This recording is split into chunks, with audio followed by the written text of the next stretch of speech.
বন্ধুরা, এই যে আমরা আসছি এলো ওখানে ফুলুমবাড়ি ঘাটে। তারপর ফুলুমবাড়ি ঘাটে এই যে বন্ধুরা দেখো, আমরা এখন যে জায়গা দাঁড়ায় আছি এই যে কুষ্টিয়া। আর এই যে এদিক দেখাও, এদিক দেখাও নদীর এই পারে রাজবাড়ি ফরিদপুর। আর এই যে এই সাইডে এটা আমাদের ঝিনাইদহ। চলে এলাম শোলকুপার সাজেক খ্যাত খুলুমবাড়িয়ার ঘাটে। নদীর হিমশীতল হাওয়া, চারপাশের সবুজ প্রকৃতি আর টলটলে জলের শব্দ সত্যি যেন প্রকৃতির এক অসাধারণ উপহার। আর এমন দিনে যদি পাশে থাকে মামা ভাগ্নের এই পাগলা গ্যাং, তাহলে তো জমার উপর জমজমাট।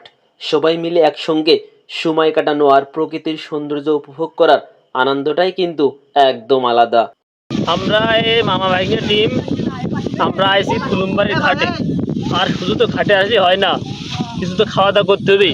আমরা বাড়ি থেকে হাঁসের মাংস রান্না করে নিয়ে আসি। কিসের মাংস বন্ধুরা? হাঁসের মাংস। তবে আসল আকর্ষণ তো ছিল প্রকৃতির এই অপরূপ নিদর্শনের পাশে বসে পেট ভোজ, ধোয়া ওঠা গরম ভাত আর সাথে খাসমালাই বা ঝাল ঝাল হাঁসের মাংস। নদীর পাড়ে বসে এমন খাদক মুহূর্তের অনুভূতি ভাষায় প্রকাশ করার মতো না। তবে বলতেই হয় বন্ধুরা, আমাদের শোলকুপার খুলুমবাড়িয়া ঘাটের যে ভিউ, ছাড়লেই ফর ইউ।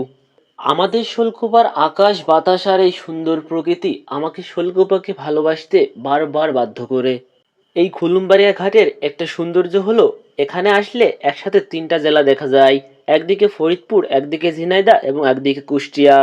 প্রকৃতির রূপ, মিষ্টি বাতাস আর পেট ভরা আড্ডা সব মিলিয়ে আজকের দিনটা সত্যিই স্মরণীয় হয়ে থাকবে।